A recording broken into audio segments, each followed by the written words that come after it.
திருவருளாலும் மகாகாளி, மகாலட்சுமி, மகா சரஸ்வதி என்று விளங்குகின்ற அம்பிகையுடைய பரிபூர்ண அனுகிரகத்தினாலும் இன்றைய தினம் நவராத்திரி 2ஆம் நாள். இன்றைய தினம் அம்பிகையினுடைய வடிவம் கௌமாரி என்பதாகும். அதாவது ஒவ்வொரு சக்தியும் ஒவ்வொரு அம்சமாக விளங்கக்கூடியது. கௌமாரி என்பது முருகப்பெருமானுடைய அம்சமாக விளங்கக்கூடியது. முருகனுடைய சக்தி எங்க இருக்குதுன்னா அவருடைய வேல் இருக்கு. அந்த வேல் இல்லைன்னா முருகன் இல்லை. உங்களுக்கு எல்லாம் தெரியும். அவ்வளவு ஒரு சக்தி உள்ளது. சாட்சாத் அம்பிகையினுடைய வடிவம்தான் அந்த வேல். அந்த வேலுக்கு அவ்வளவு ஒரு விசேஷம். வேல் இல்லைன்னா முருகன் இல்லை. அதனால வேலுண்டு வினை இல்லை அப்படின்னு சொல்லுவாங்க.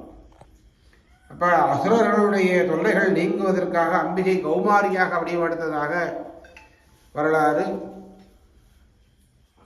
கௌமாரி அம்பிகையினுடைய திருவருளினாலே நம்மளுடைய துன்பங்கள் எல்லாம் நீங்க வேண்டும். அம்பிகையினுடைய பரிபூர்ண அனுகிரகத்தினாலே எடுத்த காரியங்கள் எல்லாம் வெற்றி கிடைக்கணும். ஒரு மனிதனுடைய வாழ்க்கையில நாம் செய்கின்ற செயல்கள் எல்லாம் நல்ல விதமாக அமைந்து அது வெற்றியை கொடுக்கணும்னு சொன்னால் அம்பிகையினுடைய திருவருள் வேண்டும். வெற்றி என்பது மகிழ்ச்சியை கொடுப்பது மட்டுமல்ல.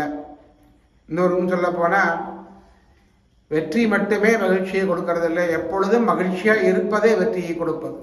எப்பவுமே சந்தோஷமாக இருக்கிறது வெற்றி. கொஞ்ச நேரம் நாம் அப்படி இல்லை. சில சமயங்களில் சந்தோஷமாக இருப்போம், சில சமயங்கள் வருத்தமாக இருப்போம். ஆக நம்மளால ஆகக்கூடிய காரியம் எதுவும் அல்ல, எல்லாமே அவளுடைய செயல் அப்படிங்கிற சிந்தனை வந்து விட்டுல அந்த இடத்துல சந்தோஷம்தான். அதனால அவன் அருளாலே அவன் தான் வழங்கிங்கிற வார்த்தைகள்லாம் சொல்றாங்க. அந்த வகையில் கௌமாரி அம்பிகையுடைய திருவருளாலே உங்களுக்கு எல்லோருக்கும் வாழ்நாள் வெற்றி கிடைக்கணும், மகிழ்ச்சி கிடைக்கணும், சந்தோஷம் கிடைக்கணும். இன்றைய அம்பிகையுடைய கௌமாரி வடிவம் சூழினி துர்க்கையாக விளங்குகின்றாள். இந்த சூழினி துர்க்கை அப்படிங்கிறது என்னன்னா சத்துருக்களுடைய உபாதைகளை எல்லாம் நிவர்த்தி பண்ணக்கூடியவள். அது மாதிரி சிவபெருமானுடைய நெற்றிகளிலிருந்து வந்தவர் யார்? சுப்பிரமணிய சுவாமி. உங்களுக்கெல்லாம் தெரியும். அவருடைய நெற்றிகளிலிருந்து அந்த சக்தி வந்தவுடனே யாருனாலையும் அந்த வெப்பம் தாங்க முடியாம, அக்னியினாலேயே தாங்க முடியாம அந்த அக்னி என்ன பண்றாருன்னா துர்கை என்று கொடுத்துறாரு சொல்றாங்க. ஜாதவேத துர்கை பேர், ஜாதவேத துர்கை அப்படின்னு பேர். அப்படின்னா எப்பேற்பட்ட சூட்டையும் அக்னியும் தாங்கக்கூடியவள் அப்படின்னு அர்த்தம். அந்த துர்கை என்ன பண்றான்னு கங்கையில கொண்டு போய் அதை அந்த தீப்பொறியெல்லாம் போட்டுன கங்கையே சூடு தாங்க முடியாம சரவண பொய்யில கொண்டு போட்டு அப்புறமா 6 முகங்களோட முருகப்பெருமான் அவதாரம் பண்ணதாக வரலாறு உங்களுக்கு எல்லாம் தெரியும்.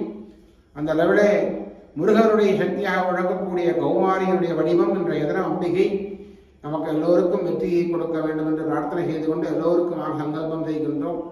எல்லோரும் மனதிலே பிரார்த்தனை செய்து கொள்ளுமாறு கேட்டுக்கொள்கிறோம். சிவாய நமஹ. சுக்லாம் வரதரம் வட்டம் சஜிவன்னம் சர்வஜம் சர்வதரம் தியாயேத சர்வகுணோபதாந்தயே